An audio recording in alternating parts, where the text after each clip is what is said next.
Dictation start now.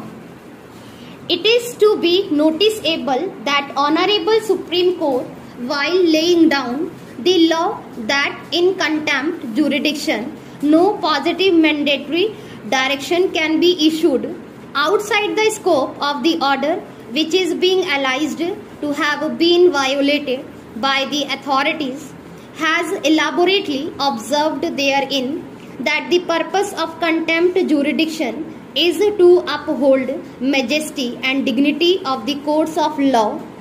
It has further been observed that the Contempt of Courts Act has been introduced for the purposes of securing the feeling of confidence of the people in general of true and proper administration of justice in the country. Honorable Supreme Court has further held that it is to be kept in mind that the court, while exercising the jurisdiction to punish for contempt, does not function as an original or appellate court for determination of the disputes between the parties, and thus contempt court is not entitled to enter into the questions which have not been dealt with and decided in the judgment or order, violation of which is alleged the ratio of the said judgment of Honorable Supreme Court in the case of Rakesh Prasad Supra is not being disputed by the learned counsel appearing for the respondent, and in my opinion as well it cannot be disputed. It is not in dispute that the contempt court cannot grant any substantive relief or issue any direction in respect of the same without proper adjudication of the dispute if any such mandatory direction is issued which is outside the scope of the order or judgment which is said to have been violated. Such a direction would be without jurisdiction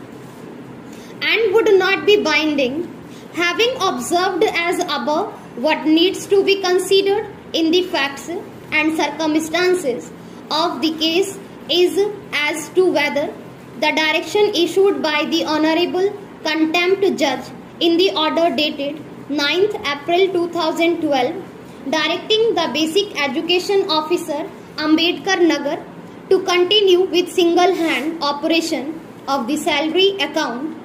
can be termed to be a direction without jurisdiction adjudicating upon an issue, or it would be constructed only to be a direction issued in the aid of the High Court for ensuring compliance of its order dated 14th December 2011. The circumstances in which the order dated 9th April 2012 was passed by the Honorable Contempt Judge have been noticed in the said order itself. At the cost of repetition, it may be observed that even after passing of the order on 26th March 2012, directing their single-hand operation of the salary account, payment of salary to the teaching and non-teaching staff could not be ensured, and in fact a dispute arose during the court proceedings before Honorable Contempt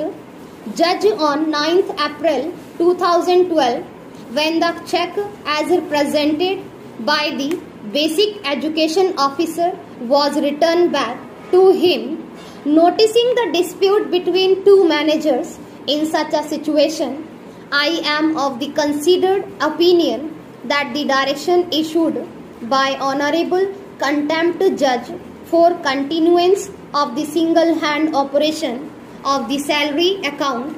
in the order dated 9th April 2012 was not a direction issued by the court on its own,